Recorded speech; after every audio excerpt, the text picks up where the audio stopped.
बातमी नागपुरातून आहे। नागपूरमधील दीक्षाभूमी परिसरात काल आंबेडकरी कार्यकर्त्यांचा उद्रेक पाहायला मिळाला।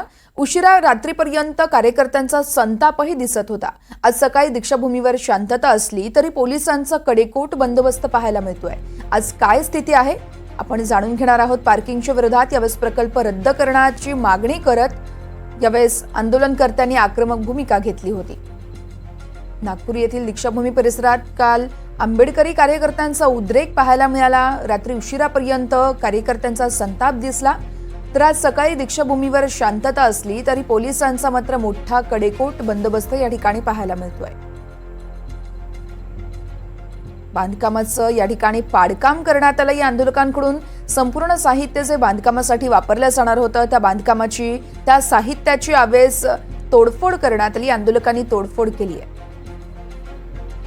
या संदर्भात अधिक माहिती जाणून घेऊयात। आमचे प्रतिनिधी संजय तिवारी आपल्यासोबत थेट नागपुरातून जोडले जात आहेत। संजय, आजची नेमकी काय स्थिती आहे नागपूरमध्ये? अगदी बरोबर वर्षा, जसं आता आपण सांगितलं, इथे शांतता असली तरी ती तणावपूर्ण आहे। पोलिसांचा कडेकोट बंदोबस्त इथे पाहायला मिळतोय। दंगा नियंत्रण पथकाची एक पूर्ण टीम इथे उपस्थित आहे आणि त्याशिवाय जे दीक्षाभूमीचं जे प्रवेशद्वार आहे तिथे एक तात्पुरतं वॉच टॉवर सुद्धा इरेक्ट करण्यात येत आहे।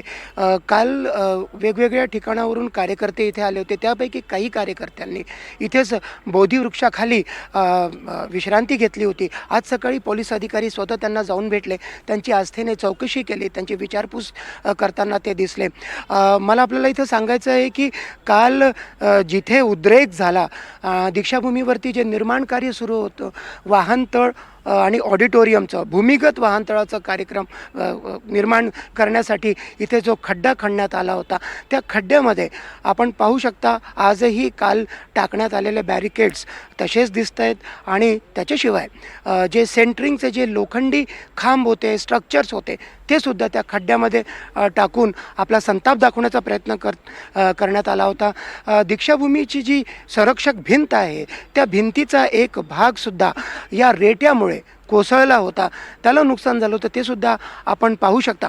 पण आता या घडीला इथे तणावपूर्ण शांतता असली तरीही काही कार्यकर्ते वेगवेगळ्या ठिकाणातून आज पुन्हा इथे येण्याची शक्यता वर्तवली जात आहे आणि त्यामुळे पोलिसांचा कडेकोट बंदोबस्त करण्यात आलेला आहे।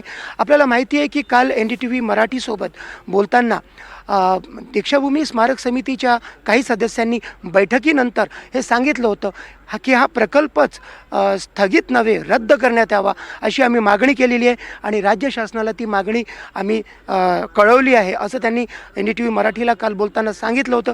त्यानंतर विरोधी पक्षनेते विजय वडेट्टीवार स्वतः इथे येऊन गेले, त्यांनी कार्यकर्त्यांशी चर्चा केली होती, प्रत्यक्ष घटनास्थळाची पाहणी केली होती आणि त्याच वेळेला मुंबईला विधानसभेमध्ये जेव्हा घोषणा करण्यात आली की हा प्रकल्प स्थगित करण्यात येत आहे, त्यानंतर कार्यकर्ते हळूहळू पांगू लागले होते। मात्र कार्यकर्त्यांचा एक गट तेव्हाही आक्रमक होता। त्यांनी पैसे वर्गणी करून, कॉन्ट्रीब्यूट करून, गोळा करून JCB इथे आणण्याचा प्रयत्न केला होता। काल सायंकाळी त्यांनी JCB आणण्यासाठी प्रयत्न केला आणि नागपूर महानगरपालिकेच्या स्वच्छता विभागाची एक JCB त्यांनी अडवून त्याला इथे दीक्षाभूमी परिसरात आणण्याचा प्रयत्न केला होता। त्यांची मागणी होती की त्यांना दीक्षाभूमी परिसरात जाऊ द्यावं, म्हणजे खड्डा बुजवता येईल आणि जे निर्माण कार्य करण्यात आले ते सुद्धा समतल आम्हाला करू द्यावं अशी त्यांची मागणी होती।